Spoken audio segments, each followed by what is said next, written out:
Awesome.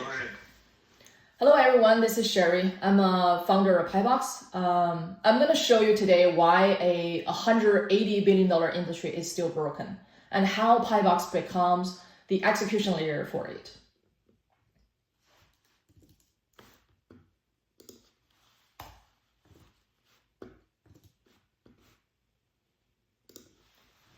So now let's just think about one situation. A tenant reports a repair. And now what actually happens is the request is incomplete and someone has to follow up with a phone call or text message because a tenant was not home or vendor doesn't respond and the quote's never gone back. So this is not just one issue. This is constant coordination between human to human, multiple people's coordination. And as a property manager, as you know, we live in a house, in apartment or condos or houses. Their job spends so much time chasing information, and vendors also spend so much time coordinating instead of fixing things. And as a landlord, they lost the margin without visibility. And this happening all the time across this $180 billion market in the US. So what do we realize from our own operating real estate at scale, including managing billions of dollars in assets before I started this company? Property management operations are not linear. 80% of the time is not execution, it's basically handling exceptions. Things like vendor not responding, tenant not available, scope changes, pricing mismatches. And we have lived in this at scale across portfolios for years. But every single existing system we build for the other 20% is built for ideal world, but we actually live in the real world. So people think this is just a software problem. It is not. Actually, marketplaces can give you vendors and property management software can track tickets and the AI tools can solve isolated steps, but no one actually controls execution end to end. And everything is still in manual coordination as of today. So today, we built PaiBox. And PaiBox is the execution layer for property operations. And we sit between property management system, including tenants, owners, and property management softwares, and vendor systems such as vendor marketplaces, Yelp, Thumbtack, and field service tools such as Service10. And when a request of repair comes in, PaiBox doesn't just log the ticket, it started running the workflow. It can gather information, missing information, and reach out to the vendors, collect the quotes, pushes approvals, and schedule execution. And also, if something breaks, someone is not responding, it doesn't stop. It can adapt and continues. So think about us as a strap for repair execution. The infrastructure layer exists for every single transaction.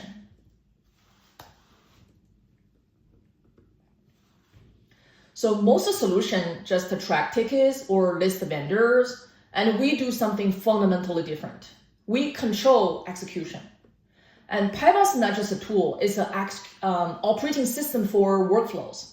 And we do this through a two-sided system, a real-time coordination and zero friction adoption.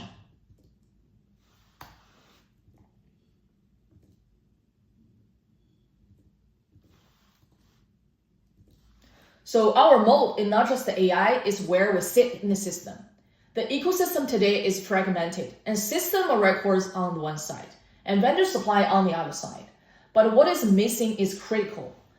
There is no execution layer connecting both of them. And whoever owns that layer controls the workflow. And that is PaiBox. And we don't just connect the system, we actually run the workflow between them. And we coordinate decisions, pricing, schedule, and execution in real time. And what's more importantly is we close the loop when things break. And because we sit in the middle of the execution, we see everything that happens in a job. So what goes wrong, what prices changes, and how vendor perform, and how jobs actually completed. So this creates a data flywheel because every job makes the system better. So over time, with the data, with the algorithm improvements, we got better decision, better pricing, and better execution.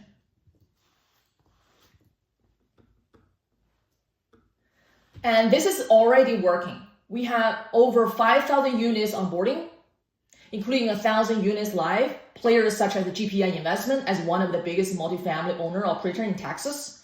And we have early paid customers. We have over 90% demo to pilot conversion rate and a 3.7 times ROI in real operations. And this is what my customer tells me, which I like. They said this is the first time they don't have to chase the process. They can actually see everything happening with faster cycle time, lower cost, and full visibility across the workflow. And what's more important here, this is not just a big market. This is a market that is finally becomes executable because for the first time, AI can actually run workflows, not just assist them. We're starting with 22 million managed units on the property management realm, but this expands wherever coordination is broken. And we're already seeing this beyond property management with tractions from Airbnb hosts and multiple location operators like restaurant chains, McDonald's, Chipotle's, and Little Sheep Hot Pot. The problem is the same: fragmented vendors, complex coordination, and no execution layer. We are able to monetize in 3 ways. And first of all is subscription per unit per month. And second is take rate when we route jobs to vendor. And third is the ecosystem revenue from demand we control. So this is not just a SaaS problem. This is an infrastructure with transaction flow. And because execution is automated, cost is low, margin expands with scale, and every job improves the system. So this creates a different profile with faster payback, higher margin, and compounding efficiencies over time.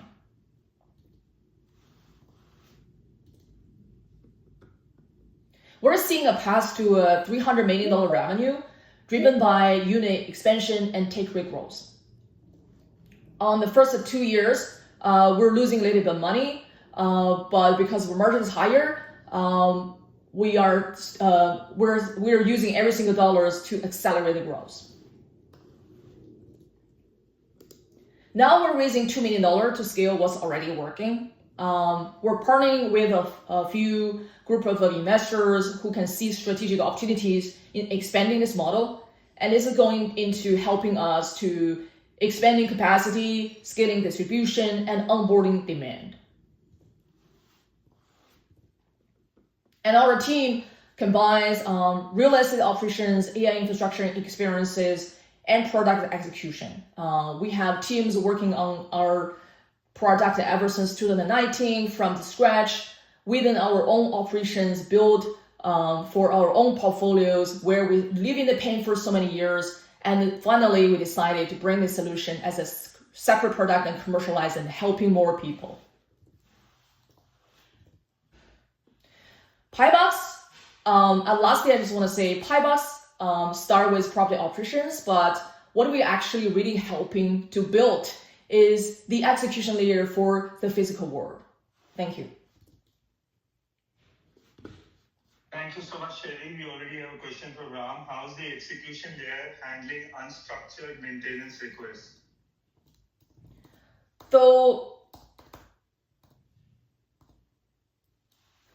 So the execution layer sits between property management software and the vendor marketplaces. A lot of property management already have their own vendor networks that they are able to route it through the platform.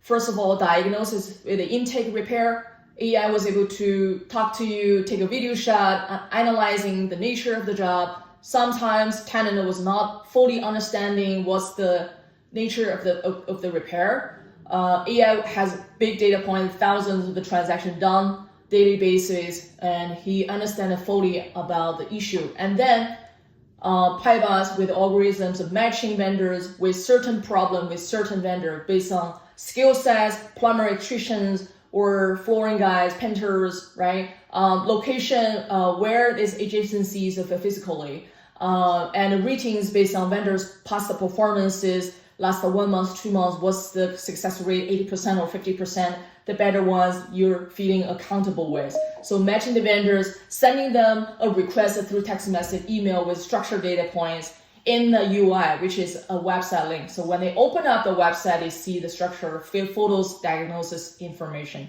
They can directly give you a quote remotely. That enables them to avoid a lot of time in the trips, visiting physically, and the response time based on the web response is really faster than regular just calling people, finding a contact. If there are issues in execution and dispute between vendor and end customer, what is the role PaiBox plays, their liability and responsibilities? So the liabilities so PaiBox's role is not trying to ensuring or guarantor of anything successful. What if there is a callback? So we allow 48 hours for the customer callback if the first time trial of the repair is failed, and the vendor was able to, once the vendor onboarding, they have to agree that they have 48 hours to come back and fix it free within 48 hours. And PaiBox's role is to providing information intelligence and convenience functions for the customer on both sides. And usually vendors have a liability insurance as a coverage, and we're in the future expanding to membership programs that vendor buys membership, so loyalty created, but membership also we were able to partner with insurance companies, provide insurance coverage to the vendor. Thank you. Marketplace, chicken and egg, vendors versus demand. How do you solve for the code execution risk here? So we are actually not a code execution and starting point. We have vendor marketplaces, like I said, we're filling the gap in the ecosystem. The ecosystem already working. It's just that there is no execution layers. Ecosystem with the marketplace is such a Thumbtack, Yelp. We already integrating with those marketplaces, providing immediate, instant access to national coverage. Each platform have around, I think 300,000 vendors are already available, and their business model is a lead basis. So we have the third revenue model is revenue sharing with them. They have the lead fee generation, and we take a rate from that. So vendors, once they're available, property management onboarding is a sale to B2B2C. That's our plan. Thank you. Last question on the chat. How do you handle data integrity? One more. Data integrity, you mean the accuracy or data privacy? What's the I'm a tenant. The data of all the tenants, the PMS would be not wanting to give that to the competition. So how do you manage that the data is not compromised? The data privacy agreement was stating very clearly about the data collected from property management tenant contact information is only for the purpose of this execution for text message, voice AI phone calls, and follow-ups. And we have a clear legal definition for that. And for all the information, property management agreed to onboard with all the executions. They agreed to provide to PaiBox. So that's in the terms of services already. Okay, Sherry, we've got only 2 minutes. We've got 2-3 questions, so keep the answers as short as possible. Sure. We can have a conversation later also. And anybody who wants to have a sidebar, we're happy to read. As I understand, the end customer is paying subscription fees, so they will see themselves as customers of PaiBox and would expect same responsibility as they have for execution from vendors like Amazon. Yeah, so what's the question again? I can take that. So basically, the tenant is not paying the fees, right? Correct. The property, the owners are paying in bulk for their tenants and giving them this service. Yes, property management actually charged in the real world the landlord as a property management fee. The tenant was a customer, which is free. And who pays the repair cost is also the landlord. So property management, they charge the fees to the landlord to provide the services. And we're selling PaiBox to property management to help their workflows and efficiencies better serve their client for higher retention, higher renewal rate of the tenancies for customer satisfaction, and the lower the cost, the transparency for the pricing market, and making property management jobs easier. Sherry, this was a follow-up to the previous question when I'd asked about what happens when something goes wrong. And you had told about insurance, right? So the end customer basically would see this as a marketplace and would expect the PaiBox for being responsible or taking ownership of certain promises or of execution, right? It can't be an insurance only. Is my where am I missing that? I mean, you can think about our platform as an Airbnb. You wouldn't sue Airbnb because the landlord of Airbnb posting a listing, and then you think Airbnb has an issue. You probably will coordinate all of the damages you have done, all of the disputes through to the landlord, not to us. So we're here. It's the same thing. We're execution layers facilitating the workflows and helping the vendors to find a job and getting paid and making sure that the job's done correctly. If there is some dispute, but the liabilities lies on the both sides, we're in the coordination position. We're not taking any liabilities for any damages. Okay, so last question, when it was started, what's the current revenue and profit, and what's the future projections, insight, and plan? So the first year, we're trying to sell to 60 customers, average 500 units. That's very average size of the property market is underserved. We're generating $1 million revenue, growing to the next stage. In the third year, we're going to establish 3 to 5% of the market take. And then we want to move on to 2B from 2B to 2C market, which is including Airbnb owners, short-term rentals, and homeowner side. So that's a huge market. That's the take rate is 5 to 10% of the repair total cost, and homeowners usually pay like $300 to $500. And that total size of the market is $180 billion every year, and we want to grow at least 1% over 5 years. And we also see global potentials to grow in high labor cost areas such as Europe, Southeast Asia, Hong Kong, Singapore, Canada. This is the adjacent market from the US, and we see the universal problem of home repairs in the globe. I agree. So great. Thank you so much, Sherry. Everybody, I put in a poll there. Please do vote. And Sherry, we will be back in touch with you if there is interest from enough of us to move forward. Thanks so much. Thank you, everyone. Thank you, Shamir. So next we have Decrocell. This is